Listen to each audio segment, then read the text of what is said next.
पण शिक्षण सुरू या उपक्रमांतर्गत आज आपण मराठीचा गद्य विभागाचा आराखडा बघणार आहोत. तर माझे सर्व बालमित्र आज या ठिकाणी जॉईन झालेले आहेत. सकाळचे 8 वाजलेले आहेत. अजून आपण 1-2 मिनिट वाट बघूयात. म्हणजे कसं की आपला कंटेंट कोणाकडूनही मिस व्हायला नको. आणि आता सर्वांनाच बहुतेक घरी बसण्याचा कंटाळा आलेला आहे आणि चला लवकरच आपली शाळा सुरू होईल असं आपण आशावाद ठेवूया. कारण आपल्याला शाळेत येण्याची उत्सुकता ही खूप आहे हे आपल्या सर्वांच्या बोलण्यातून नेहमी जाणवत असतं. तर आज माझा जो विषय आहे इयत्ता 9वीच्या मराठी अक्षर भारतीचा जो गद्य विभागाचा कृती आराखडा आहे तो आज आपण या ठिकाणी बघणार आहोत. तर हा आराखडा सुरू करण्या अगोदर आपण शाळेत ज्याप्रमाणे परिपाठ घेतो, प्रार्थना घेतो, तसंच आपण एक छोटासा प्रयत्न करणार आहोत. तर मी काय करतो, माझी स्क्रीन शेअर करतो. या ठिकाणी मी स्क्रीन शेअर करतो.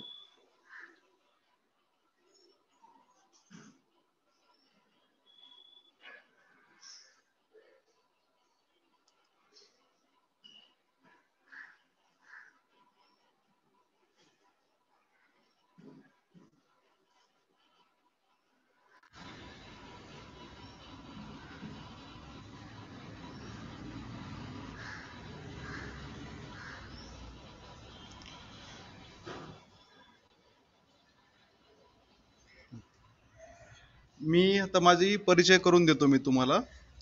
माझी शाळा आहे कुलाबा मनपा इंग्रजी माध्यमिक शाळा. माझे नाव आहे राहुल ढोबळे आणि मी या शाळेमध्ये मराठीचा विषय शिकवतो इयत्ता 9वीला. लेक्चर सुरू करण्या अगोदर आपण शाळेचा जो काही परिपाठ असतो, प्रार्थना आहे, आपण ती प्रार्थना आज या ठिकाणी घेणार आहोत. सर्वांना प्रार्थना खूप छान ऐकायला आवडेल, छान वाटेल.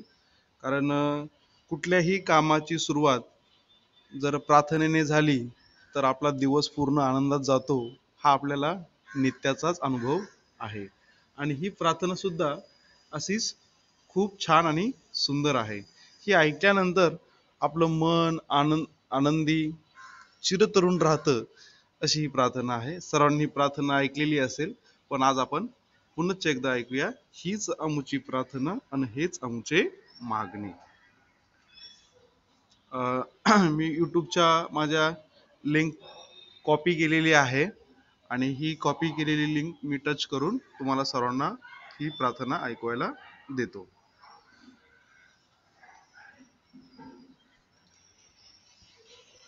क्या आप भी स्टॉक्स में इन्वेस्ट करना चाहते हैं पर account opening charge, annual maintenance charge, high brokerage?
Nishtha एक आशा एक रंगी रंगोली अल्पनाद सरोवरावर शुद्धतेचे चांदणे माणसाने माणसाशी माणसा समभागणे हीच आमची प्रार्थना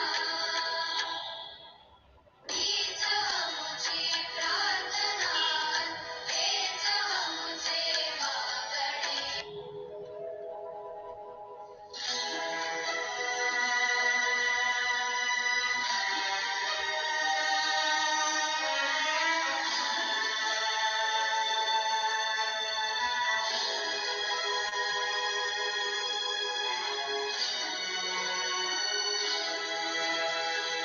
भोवताली दाटला अंधार दुःखाचा जरी सूर्य सत्याचा उद्या उगवेला आहे खातरी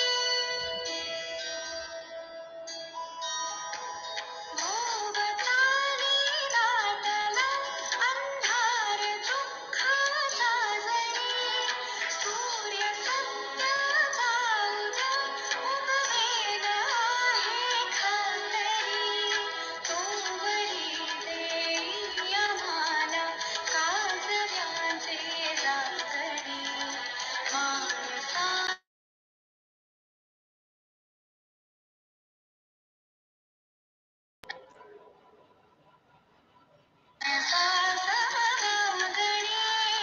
हीच आमची प्रार्थना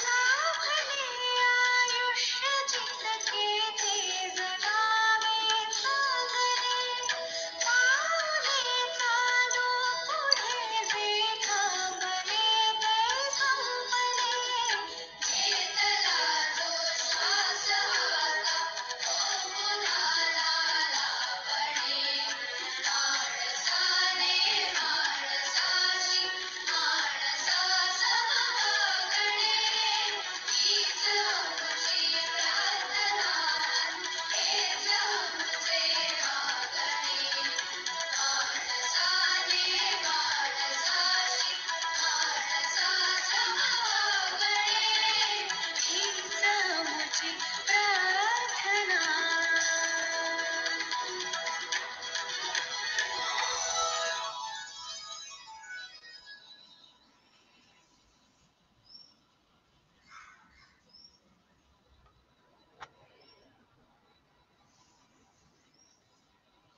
तर कशी वाटली ही प्रार्थना?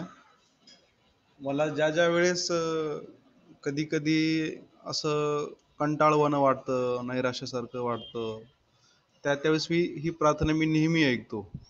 कारण या प्रार्थनेमध्ये आपली मानवी मूल्य कशी असावीत आणि माणसाने माणसाशी कसं वागलं पाहिजे हे खूप छान शब्दांकन या प्रार्थनेमध्ये केलेलं आहे. आणि आपण नेहमी अ, व्यक्तीमध्ये भेदभाव करत असतो, कधी कोणाचा अपमान करत असतो, तर कधी कोणाशी आपण निंदा नालस्ती करतो. तर हे आपण टाळलं पाहिजे आणि आपण माणूस आहोत तर आपण माणसाशी सुद्धा एका माणसाप्रमाणेच वर्तन केलं पाहिजे. कारण आज हल्लीचा माणूस हा पशु समान वागत आहे. एक वेळेस पशु चांगले, परंतु माणूस त्या पशूंपेक्षाही वाईट व्यवहार आपल्या इतर माणसांबरोबर करत असतो. तर आता आपण विषयाला सुरुवात करण्या अगोदर आपण आपले जे काही इयत्ता 9वीची मराठीचं पुस्तक आहे. आता तुम्ही सर्व 8वी पास होऊन 9वी मध्ये आला आहात, परंतु तुम्ही शाळेत येण्या अगोदर तुमची शाळा बंद झाली. कारण आपल्या भारतामध्ये नव्हे, संपूर्ण जगामध्ये कोरोना नावाची महामारी आली आणि सर्व टाळेबंदी करून गेली. काय झालं, तुम्हाला शाळेमध्ये येता आलं नाही किंवा शाळेमध्ये तुम्हाला प्रवेश घेता आला नाही. तितकंसं हे वर्ष चांगलं नाही आहे, परंतु या वर्षाने सुद्धा आपल्याला बऱ्याचशा काही गोष्टी दिलेल्या आहेत. जी शिक्षक तुम्हाला ओरडायची, "अरे मोबाईल शाळेत आणू नका", तीच शिक्षक तुम्हाला सांगतात, "अरे मोबाईल वापरा". अशा बऱ्याचशा गोष्टी तुमचे पालक असतील, सारखा मोबाईल खेळतोय, सारखा मोबाईल बघतोय, आता तीच तुम्हाला हातात मोबाईल आणून देतात आणि म्हणतात, "हे बघ, कर अभ्यास". यासारख्या बऱ्याचशा चेंजेस या वर्षामध्ये आपल्याला काय आहे दिसून आलेले आहेत. तर असू द्या, आता आपली 9वीची तर निम्मी जवळपास अर्ध वर्ष आपलं संपलेलंच आहे, परंतु हरकत नाही. आपल्याला इयत्ता 9वीला डोळ्यासमोर ठेवून आपल्याला 10वीची तयारी करायची आहे. कारण 9वीचा जो काही आराखडा आहे, तोच आराखडा आपल्याला इयत्ता 10वी मध्ये आहे. आता काय आहे नेमकं याच्यामध्ये आपण ते बघूया. पहिलं आहे गद्य आकलन. गद्य आकलन म्हणजे तुमचे जे काही धडे असतात, धडे त्याला गद्य आकलन असं म्हणतात, तो या ठिकाणी समाविष्ट केलेला आहे. याच्यामध्ये अपठित गद्य म्हणजे जे काही पॅसेज वगैरे असतात ते तुम्हाला पुस्तकाबाहेरचे असतात. पद्य आकलन म्हणजे कविता आहेत, कविताचे पॅसेज दिलेले असतात आणि त्या उतार्याचे तुम्हाला प्रश्न उत्तर विचारलेले असतात आणि तुम्हाला ते शोधून लिहायचे असतात. कविता रसग्रहण आहे, व्याकरण आहे, व्याकरण व भाषा अभ्यास तुम्हाला हा पण पार्ट आहे आणि महत्वाचा पार्ट आहे उपयोजित लेखन, जो लेखन कौशल्याशी निगडित आहे, तो सुद्धा या ठिकाणी आपल्याला आज या आराखड्यात बघायचा आहे. परंतु वेळेच्या अभावी, हे लक्षात घ्या, वेळेच्या अभावी आपल्याला संपूर्ण आराखडा आज बघणं शक्य नाही. आज बघणं आपल्याला शक्य नाही, परंतु आपण जे काही गद्य आराखडा आहे तो मात्र आपण आज पूर्ण बघणार आहोत. वैशिष्ट्य सहज सोपी भाषा, बोर्डाच्या रचनेनुसार मांडणी, म्हणजे जसं 10वीचे बोर्ड आहेत ना, जशी मांडणी तशीच आपण या ठिकाणी केलेली आहे. तुमच्या आकर्षक परीक्षा भूमिक मांडणी म्हणजे परीक्षेला जो येणार आहे तोच यात पार्ट आपण इन्क्लूड केलेला आहे. कृतीपत्रिकेवर आधारित आहे आणि उत्तरासहित आपण या ठिकाणी मार्गदर्शन केलेलं आहे आणि काही व्याकरणाचे मुबलक प्रश्न आपण या पीपीटी मध्ये ऍड केलेले आहेत. हा आहे माझा परिचय. कुलबा मनपा इंग्रजी माध्यमिक शाळा, विषय मराठी अक्षर भारती, इयत्ता 9वी, मार्गदर्शक श्री राहुल ढुबळे सर.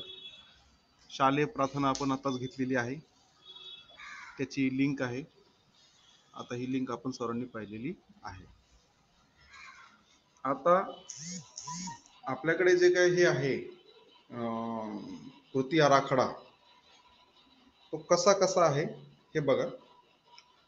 पहिल्या घटकनिहाय गुणविभागणी आहे, यानंतरच्या पीपीटी मध्ये आपल्याला मिळेल बघायला.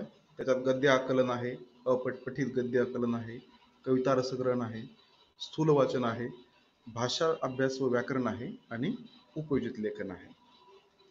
परंतु एवढा पार्ट आपल्याला आज काही शक्य नाही, म्हणून आपण याचा आयसोलेट केलेला आहे, याचं आपण विलगीकरण केलेलं आहे. तुमच्यासाठी 2 शब्द. आपण इयत्ता 8वी पासून 9वीच्या वर्गात आलात, तुमचे अभिनंदन. कारण तुम्ही सर्व प्राथमिक शाळेतून माध्यमिक शाळेमध्ये आलेला आहात आणि माध्यमिक शाळेच्या शिक्षणासाठी तुम्ही सर्व तयार आहात. 9वीचं वर्ष म्हणजेच 10वीचं वर्ष असं नेहमी म्हणतात, कारण 9वी हा 10वीचा पाया असतो आणि 9वीचे वर्ष खूप महत्वाचं आहे, कारण या वर्षामध्ये तुमची जडणघडण ही होत असते. आणि अर्थातच तुम्हाला जर 9वीलाच कळलं की आपली 10वीची प्रश्नपत्रिका कशी आहे, तर खूपच उत्तम होईल, कारण तुम्हाला 10वीला जास्त अभ्यास करायची गरज पडणार नाही. आणि या दृष्टिकोनातून आज आपण या ठिकाणी ही पीपीटी बनवत आहोत. तर सर्वांना अभ्यासासाठी शुभेच्छा देतो आणि आपला कंटेंट सुरू करतो. मराठी अक्षर भारती द्वितीय भाषा, इयत्ता 9वी. जर तुमच्याकडे पेन असेल तर नोट डाऊन करा आणि जर पेन नसेल तर आहे असा स्क्रीनशॉट घेतला तरी चालेल. आणि समजा या व्यतिरिक्त जर तुम्हाला काही डाऊट्स असतील काय असेल तर शेवटी मी माझा मोबाईल नंबर देईल. मला कधीही तुम्ही फोन करायचा आणि कुठलीही माहिती विचारायची किंवा तुम्हाला जर ही पीपीटी हवी असेल किंवा या संदर्भात काही नवीचे कंटेंट्स हवे असतील तर मी तुम्हाला उपलब्ध करून देईल. आता आपण गुण विभागणी बघूयात. तुम्हाला सर्वांना माहिती आहे की आपला मराठीचा पेपर 80 मार्काला आहे. बरोबर? हे बघा इथे तुम्हाला गुण 80 दिसत आहेत. तर हे 80 मार्क्स जे आहेत हे आपले लेखी परीक्षेचे आहेत आणि 20 आहेत ते प्रॅक्टिकल परीक्षेचे. 80 अधिक 20 बरोबर 100 आणि आपल्याला पास होण्यासाठी 35 गुणांची आवश्यकता असते. तर 80 मार्कांमध्ये जो गद्य विभाग आहे तो आहे 18 मार्काला. म्हणजे त्याच्यामध्ये पठित अपठित आणि एकदम सोपं दोन तुम्हाला पॅसेज असतात. पॅसेजवरती छोटे छोटे प्रश्न असतात. तुम्हाला पॅसेज वाचायचा आहे, उतारा वाचायचा आहे आणि त्या उतार्यामधली उत्तरं त्या ठिकाणी लिहायची आहेत. पद्य आहे 16 मार्काला सेम. याच्यामध्ये तुम्हाला कवितेचे उतारे दिलेले असतात, त्याची प्रश्न उत्तर दिलेली असतात आणि त्याच्यामध्येच एक आ आ प्रश्न असतो, ॲप्रिशिएशन रसग्रहण म्हणतात त्याला.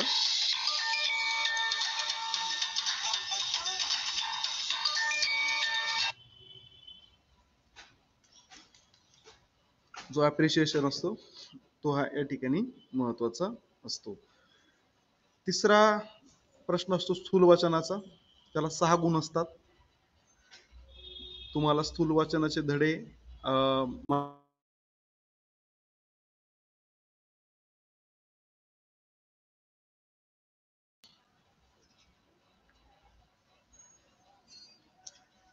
आणि जो काही प्रश्न चौथा आहे भाषा अभ्यास व व्याकरण, हा आहे 16 मार्काला. 16 मार्काचा प्रश्न या ठिकाणी आपल्याला याच्यामध्ये फक्त व्याकरण व व्याकरणावर आधारित इतर प्रश्न विचारलेले असतात. आणि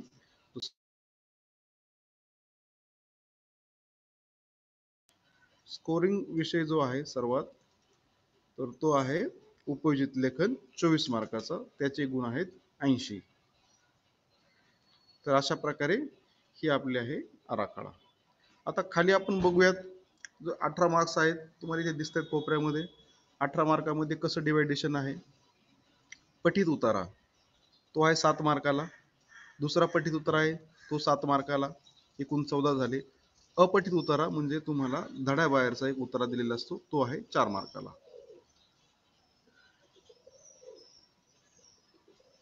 आणि 7 गुणासाठी कृती विभागणी. आकलन कृती 2 मार्काला,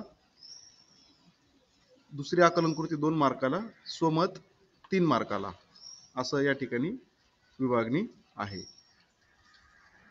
तुम्हाला ही जी विभागणी आहे ही विभागणी कायम समोर ठेवून परीक्षेसाठी अभ्यास करायचा आहे.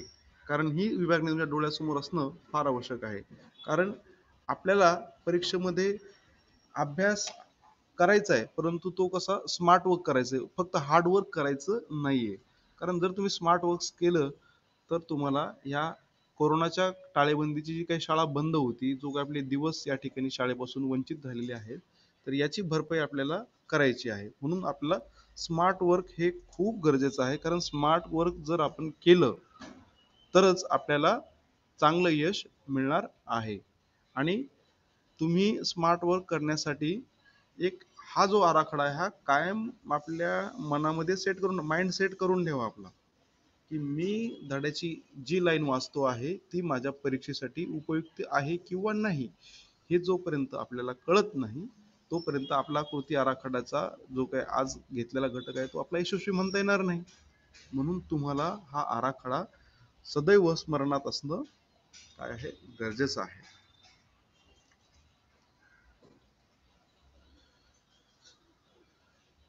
पद्य विभाग. आता पद्य विभागाचा 16 मार्काचा आराखडा या ठिकाणी दिलेला आहे. याच्यामध्ये पहिला प्रश्न असतो तो आहे 8 मार्काला. याच्यामध्ये तुम्हाला पठित गद्य 8 मार्क्स, पठित गद्य 8 मार्क्स, एकूण 16. अ आहे 8 मार्काला, आ आहे 8 मार्काला. अ मध्ये उतारा आहे आणि आ मध्ये तुम्हाला एक कविता दिलेली असते आणि त्या कवितेवरील रसग्रहण विचारलेले असते. याच्यामध्ये कवितेवरचे तुम्हाला कुठली एक कविता देतात, मग त्या कवितेवर खालील प्रश्न विचारतात. या कवितेचे कवी कोण? जर स्त्री असेल तर कवयित्री कोण हे विचारलं असतं. दुसरं, कवितेचा विषय, तो 1 मार्काला असतो. त्याच्यानंतर तिसरा प्रश्न, कवितेच्या ओळींचा अर्थ लिहा, तो 2 मार्काला असतो. चौथा प्रश्न, कवितेतून मिळणारा संदेश, तो 2 मार्काला आहे. आणि 5वा प्रश्न आहे, कवितेतून प्रस्तुत कविता आवडण्याचे व न आवडण्याचे कारण, तो आहे 2 मार्काला. प्रस्तुत कवितेतील शब्दांचा अर्थ, तो आहे 2 मार्काला. अशा प्रकारे हा 16 मार्काचा दुसरा प्रश्न आहे. त्याच्यानंतर आपला प्रश्न क्रमांक 3 सुरू होतो 6 गुणांसाठी, ज्याला स्थूल वाचन म्हणतात. स्थूल वाचनामध्ये तुम्हाला 3 प्रश्न दिलेले असतात. त्या 3 प्रश्नांपैकी 2 प्रश्न सोडवायचे असतात. याला प्रत्येक प्रश्नाला 3 गुण असतात.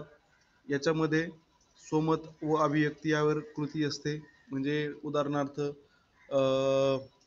पाणी हेच जीवन आहे, हा जर प्रश्न असेल तर पाणी हे जीवन असेल तर पाण्याचे महत्त्व काय आहे यावर तुम्हाला लिहिणं आवश्यक आहे. म्हणजे तुमच्या विचाराला, तुमच्या मनाला चालना देणारे प्रश्न त्या स्वमतमध्ये विचारलेले असतात. आणि स्वमत म्हणजे तुम्हाला सेल्फ ओपिनियन तुम्हाला काय करायचं असतं, लिहायचं असतं.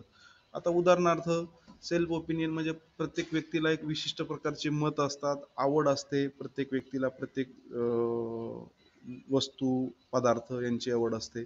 तर त्याच्याबद्दल त्याचं मत काय आहे? कारण जसा हाताची 5 बोटे हे सारखे नसतात, त्याप्रमाणे माणसाची मनं सुद्धा सारखी नसतात. प्रत्येक विद्यार्थ्यांची विविध प्रकारचे विचार असू शकतात. तर या ठिकाणी त्याचे जे स्वतःचे व्यक्तिगत, वैयक्तिक जे विचार असतील, तर त्या ठिकाणी त्याला लिहायचे आहेत. त्याच्यामध्ये पाठाचा आशय, शाळाबाह्य जीवनाची सांगड घालणारा आशय, मूल्य जीवनावर, कौशल्यावर आधारित असा कंटेंट, असा घटक त्याच्यामध्ये असला पाहिजे. हा झाला प्रश्न क्रमांक 3. आता प्रश्न क्रमांक 4 आहे, जो 16 मार्काला, त्याला व्याकरण म्हणतात. व्याकरणामध्ये तुम्हाला भाषाभ्यासावर आधारित कृती, त्याला 8 मार्क्स आहेत. स्वाध्यायावर कृती, त्याला 8 मार्क्स आहेत. आणि पाठ्यपुस्तकावर आधारित कृती आहे, त्याच्यावर तुम्हाला काही माहिती आहे. आता उदाहरणार्थ याच्यामध्ये काय आहे, शब्दसमूहाबद्दल 1 शब्द, सहसंबंध शोधणे, प्रमाण भाषेतील शब्द, लेखन नियमानुसार वाक्य आणि वाक्यप्रचार, त्याचा अर्थ आणि वाक्यात उपयोग करा, असे इत्यादी प्रश्न या ठिकाणी विचारलेले असतात. हा आहे 16 मार्काचा प्रश्न. आणि जो प्रश्न 5वा आहे, उपयोजित लेखन, तो आहे 24 मार्काला. आणि आपल्या इयत्ता 9वीच्या कृती आराखड्यामधील सर्वात स्कोरिंगचा जर प्रश्न असेल तर प्रश्न क्रमांक 5, नव्हे इयत्ता 10वीचा असेल. तर मी तुम्हाला एकच सांगेल की ज्या ज्या मुलांना मराठी विषय कठीण वाटतो, ज्या ज्या मुलांना नेहमी वाटतं की मला मराठीमध्ये मार्क्स कमी पडणार आहेत, मी मराठीमध्ये फेल होईल, नापास होईल, अशी जी भीती असते, तर अशा विद्यार्थ्यांना मी नेहमी सांगतो, नव्हे मी माझ्या शाळेमध्ये मागील वर्षी हा एक प्रयोग केलेला की माझ्या वर्गामध्ये जेवढी मुलं कमकुवत आहेत, की ज्यांना नेहमी मराठीमध्ये कमी मार्क्स मिळतात, अशा मुलांसाठी मी स्वतः या प्रश्नाची तयारी करून घेतली होती. तयारी इतकी करून घेतली की या मुलांनी उपयोजित लेखनामध्ये, म्हणजे ज्यावेळेस बोर्डाची एक्झामला मुलं बसली, त्यावेळेस त्यांनी उत्तरपत्रिकेमध्ये पहिल्या प्रश्नाची सुरुवातच प्रश्न क्रमांक 5 पासून सुरुवात केली. आणि त्यांच्या त्या या ट्रिकमुळं ते तर मराठीमध्ये पास झाली, परंतु त्यांनी खूप चांगले मार्क्स त्या ठिकाणी मिळवलेले आहेत. म्हणून हा जो प्रश्न 5वा आहे, हा एका जादूच्या कांडीसारखा आहे, एका जादूसारखा आहे, की ज्याला याने आत्मसात केले आणि ज्याला हा जमलाय तो मराठीमध्ये कधीही नापास होणार नाही.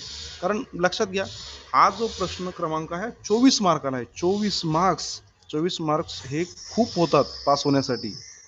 तुम्ही या प्रश्नावर जर चांगली तयारी केली तर केवळ एकटा हाच प्रश्न तुम्हाला परीक्षेमध्ये पास करतो. म्हणून या प्रश्नाची तयारी करणं हे फार गरजेचं आहे. कारण ही तयारी तुम्ही 9वीत केली, तीच तयारी तुम्हाला 10वीत करावी लागते. म्हणून 9वीमध्ये असतानाच तुम्ही याच्यावर जर लक्ष केंद्रित केलं तर माझ्या मते उत्तमच होईल.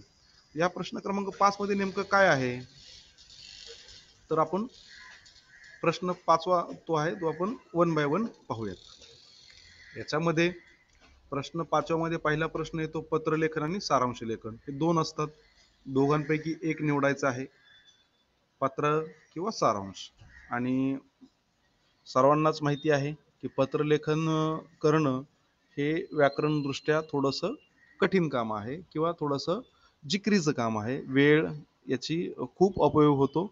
आणि आपण पाहिलेलं आहे की सारांश लेखनामध्ये आपल्याला सारांश लिहिताना फार काही कठीण गोष्ट नाही. फक्त आपल्याला वाक्य समजून घेणं आणि वाक्यांमधील आशय लक्षात घेऊन वाक्याची काय करणे, समरी तयार करणे, सारांश करणे, ड्राफ्ट करणे हे फार गरजेचं असतं. त्यासाठी पण आपल्याकडे भरपूर ट्रिक्स आहेत. जर आता हे या ठिकाणी सांगणं फार कठीण आहे, कारण आपला जो शिकवायचा कंटेंट आहे तो अद्याप तो वेळेच्या अभावी पूर्ण होणार नाही. परंतु मी शेवटी तुम्हाला माझा नंबर देईलच. मला जर तुम्ही मेसेज केला तर मी तुम्हाला याच्या संदर्भात जेवढं आवश्यक तेवढं मार्गदर्शन आहे ते त्या ठिकाणी मी तुम्हाला देईन. तर हा झाला प्रश्न 5व्या मधला पहिला प्रश्न, तो आहे 6 मार्काला. आता प्रश्न दुसरा आहे 5व्या मध्ये, त्याच्यामध्ये 3 प्रश्न विचारलेले असतात, 3 पैकी तुम्हाला 2 लिहायचे असतात. तर पहिला प्रश्न आहे तो जाहिरात लेखनाचा, दुसरा आहे कथा लेखनाचा आणि तिसरा आहे बातमी लेखनाचा. तो या ठिकाणी 5 दिलेले आहेत, परंतु सध्या परीक्षेमध्ये 3 पैकी 3च विचारलेले असतात, जाहिरात लेखन, बातमी लेखन आणि कथा लेखन.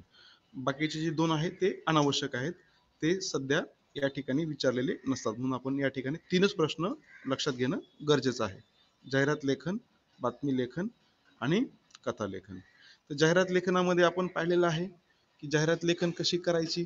जाहिरात लेखनामध्ये तुम्हाला एक विषय दिलेला असतो, त्या विषयासंदर्भात तुम्हाला त्याची मांडणी करायची असते. कथालेखनामध्ये तुम्हाला काही पॅरेग्राफ्स दिलेले असतात, काही पॉईंट्स दिलेले असतात.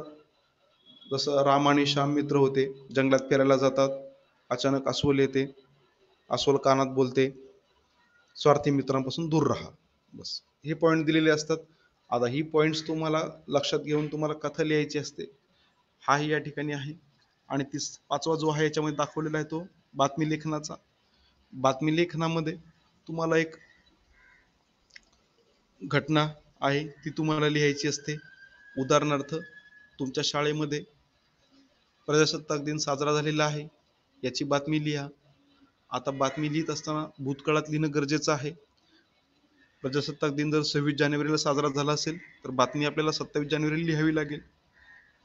या ठिकाणी दिनांकाला खूप महत्त्व आहे आणि सर्व वाक्य भूतकाळात आपल्याला या ठिकाणी लिहिणं फार आवश्यक आहे. याच्या सुद्धा आपल्याकडे भरपूर पीपीटी आणि भरपूर असं कंटेंट्स या ठिकाणी आपल्याला काय आहे, उपलब्ध आहे. तर ही जी आपण पाहिली आराखडा 80 मार्काचा, तर याच्यामध्ये आपण एकदा परत रिव्हिजन घेऊया. बघा, गद्य आहे 18 मार्क्स, इथे तुम्हाला दिसतोय गद्य. त्याच्यानंतर जो पद्य आहे तो आहे 16 मार्काला. तिसरा आहे भाषा अभ्यास व व्याकरण, तो आहे 16 मार्काला. आणि चौथा आहे तिसरा आहे स्थूल वाचनाचा, तो आहे 6 मार्काला, हा विसरला होता. आणि प्रश्न जो चौथा आहे भाषा अभ्यास व व्याकरण, हा आहे 16 मार्काचा. आणि जो प्रश्न 5वा आहे तो आहे 24 मार्काचा. जर तुम्ही यांची बेरीज केली, 24 अधिक 16 अधिक 6 अधिक 16 अधिक 18, एकूण गुण तुम्हाला 80 या ठिकाणी दिसतील.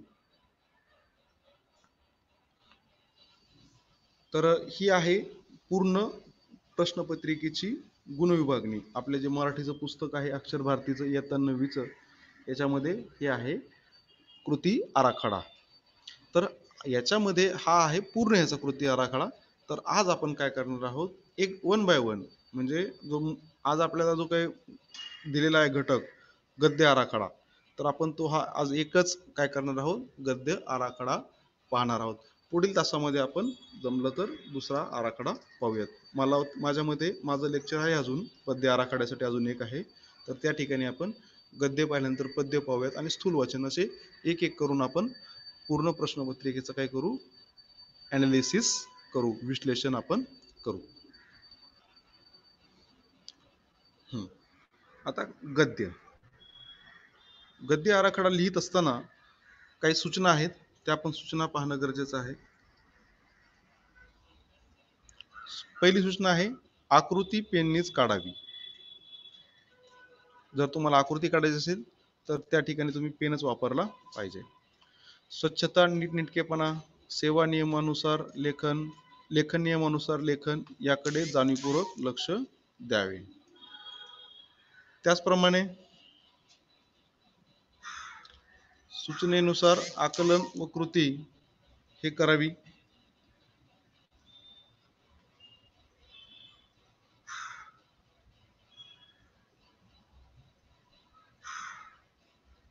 हे आपण या ठिकाणी लक्षात घेतलं पाहिजे. आता आपल्या गद्य आराखड्यामध्ये आपण पाहूयात, आपल्या मराठीच्या पुस्तकामध्ये गद्य धडे कोणकोणते आहेत. बेटा मी ऐकतो आहे, हा आपला 3रा नंबरचा धडा आहे. 4था आहे GIP रेल्वे, आणि 6वा आहे ऑलिम्पिक वर्तुळाचा गोप, आणि 8वा आहे सुखवाची.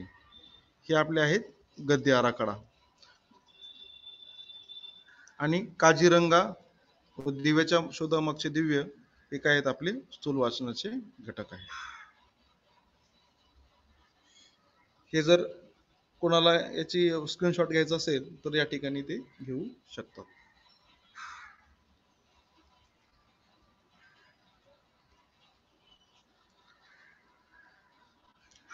तर आता कमी वेळेमध्ये आपण एक आराखडा पाहूयात, उतारा पाहूयात, आणि त्याच्यावर कशी प्रश्न उत्तरे विचारलेली असतात ते आपण पाहूयात. बेटा मी ऐकतो आहे, हा वपू काळ्यांचा एक उतारा आहे, आणि हा उतारा दिलेला आहे. उतार्यावर कसे प्रश्न विचारलेले आहेत आणि त्या प्रश्नांची उत्तरे या ठिकाणी आपण तुम्हाला तयार करून दिलेली आहेत. तुम्हाला असाच प्रश्न गद्य विभागामध्ये विचारलेला असतो. एक लक्षात ठेवायचं, याच्यामध्ये जे 2 उतारे आहेत हे तुमच्या धड्यातले असतात, आणि एक जो उतारा असतो तो धड्याबाहेरचा असतो. मी शिरीषकडे पाहिले, त्याच्या चेहऱ्यावर धीटपणा व आत्मविश्वास पुरेपूर प्रतिबिंबित झाला होता, पण त्याचे हे अवसान फार वेळ राहणार नाही हे मी ओळखून होतो. पडदा वर जाऊन बाहेरचा श्रोतावृंद नजरेला पडताच त्याचा हात धीर सुटेल याची मला खात्री होती. शिरीषने खून करताच मी पडद्यावाल्याला इशारा केला आणि पडदा झरझर वर गेला. फूटलाईटचा झगझगीत प्रकाश डोळ्यावर पडताच शिरीषने डोळे मिटून घेतले. त्या प्रकाशाची डोळ्यावर जराशी सवय झाल्यावर शिरीषला संबंध श्रोतावृंद दिसला, आणि त्या क्षणी त्याच्या मनाची झालेली चलबिचल त्याच्या चेहऱ्यावर स्पष्ट दिसू लागली. तो गडबडून गेला आहे हे मी ओळखलं. त्याला आता सावरून धरणे शिक्षक या नात्याने माझे कर्तव्य होते. मी तांबोरेवाड्याला व तबलेवाड्याला खून केली. तंबोऱ्याचा धीरगंभीर आवाज घुमू लागला. शिरीषने डोळे मिटून कुणाचे तरी ध्यान केल्यासारखे दिसले व त्याचा चेहरा पूर्वीच्या आत्मविश्वासाने न्हाऊन निघाला व हलकेच त्याने षडच लावला. एका 10 ते 12 वर्षाच्या मुलाने शांतपणे आवाजाला सुरुवात केलेली पाहून लोक शांत बसले. धीमेपणाने शिरीषने भूपरागातली गत वाजवायला सुरुवात केली. तेच ते सूर, मात्रेचाही फरक नाही. तो शांतपणा वाजवू लागला, आणि आजपर्यंत बसला नव्हता एवढा धक्का मला बसला. कानावरही विश्वास बसेना, नजरेवरही बसेना, पंचेंद्रियांना दगा तर देत नाही ना अशी शंका मनाला चाटून गेली. माझ्या जागी तुम्ही असता किंवा आणखीन कोणी असता तरी त्याच्या मनात तशी शंका आली असती. बेटा मी ऐकतो आहे, हा वपू काळ्यांचा धडा आपल्याला माहिती आहे की एक शिरीष कुमार जो मुलगा आहे, त्याचा सभाधीटपणा आणि जेव्हा तो तो सर्व श्रोत्यांसमोर शाळेच्या कार्यक्रमाला जातो आणि कार्यक्रम सादर करतो, त्याच्या मनाची जी काही घालमेल होते आणि सुरुवातीला जो त्याच्यामध्ये ओशाळलेलापणा येतो आणि नंतर ज्या प्रकारे तो त्याचा कार्यक्रम सादर करतो, याचं खूप छान चित्रण या धड्यामध्ये दिलेलं आहे. आपण हा धडा पाहिलेला आहे. तुमच्या पाठ्यपुस्तकामध्ये हा धडा आहे. तर आता या धड्यावर हा समजा तुम्हाला उतारा दिलेला आहे आणि या उतार्यावर तुम्हाला काही प्रश्न उत्तरं लिहायचे आहेत. तर प्रश्न दिलेला आहे पहिला आणि ही उत्तरं तुम्हाला परीक्षेत नसतात, ही लक्षात ठेवा. नाहीतर तुम्ही म्हणाल की हे आम्हाला असं येतं का परीक्षेमध्ये? तर असं नसतं. आता हे तुम्हाला समजण्यासाठी आपण उत्तरं दिलेली आहेत. आता प्रथम आपण उत्तरा वाचला आणि उत्तरावरचे काय प्रश्न आहेत ते आपण बघूयात. पहिला प्रश्न विचारलाय, शिरीषची स्वभाव वैशिष्ट्ये. तुम्हाला उत्तरामध्येच त्याची उत्तर दिसतील. शिरीषचा स्वभाव वैशिष्ट्य कसा होता? आत्मविश्वास होता त्याच्यामध्ये आणि धीटपणा होता, सभाधीटपणा. दुसरा प्रश्न विचारलेला आहे, शिरीषने डोळे मिटून काय केले? बघ काय केलं असेल त्यानं? तर त्यानं काय केलं? झगमगीत प्रकाश डोळ्यावर पडताच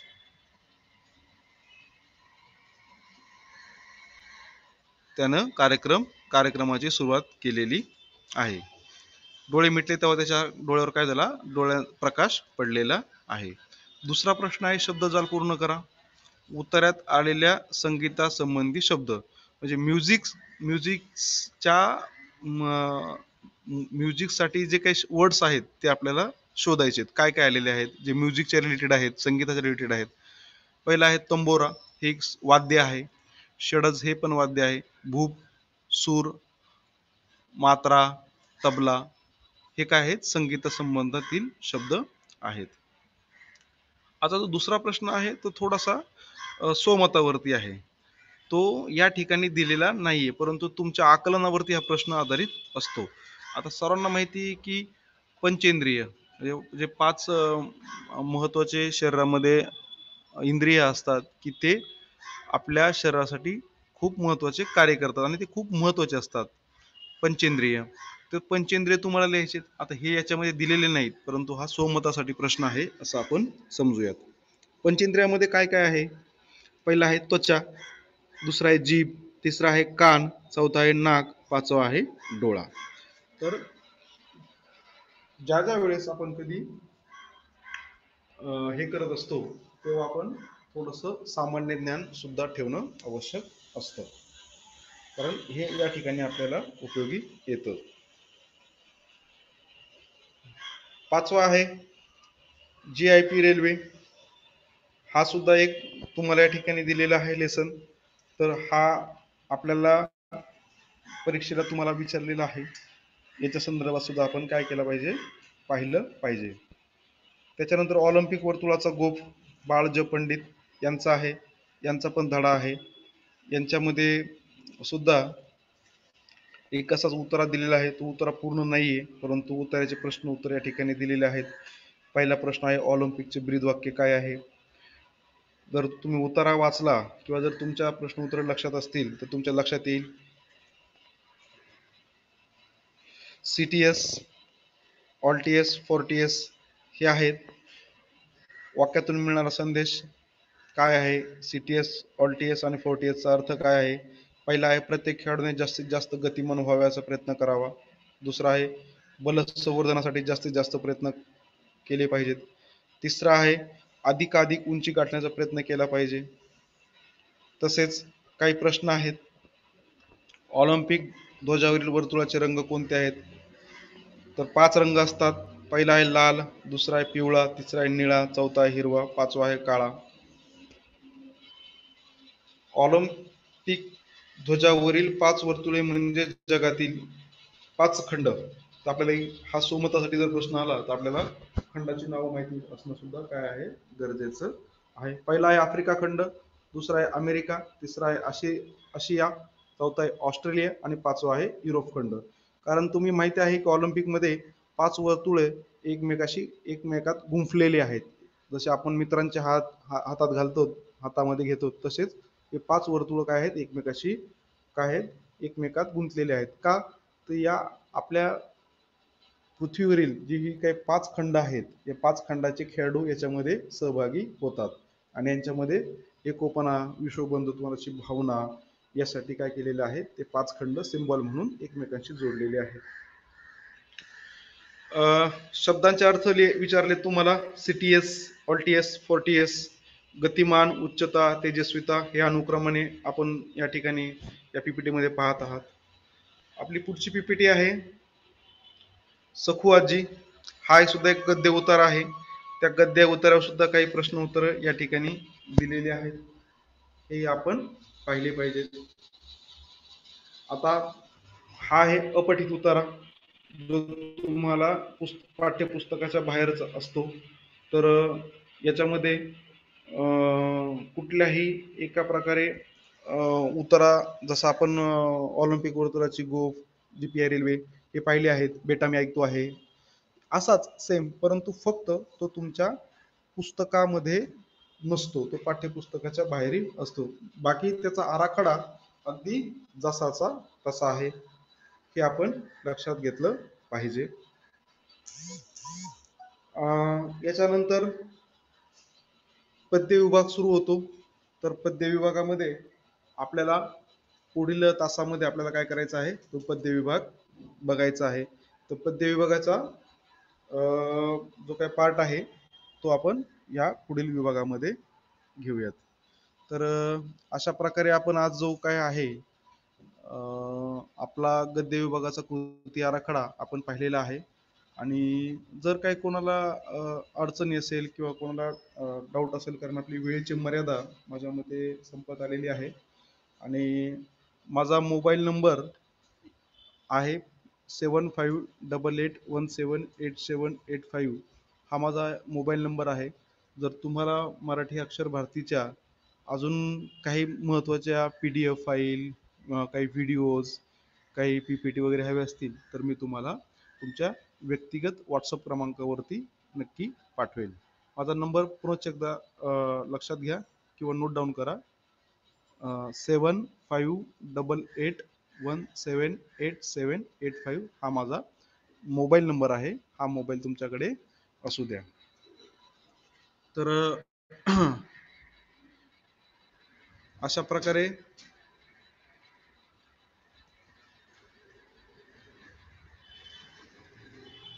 आज आपण गद्य विभागाचा कृती आराखडा या ठिकाणी पाहिलेला आहे.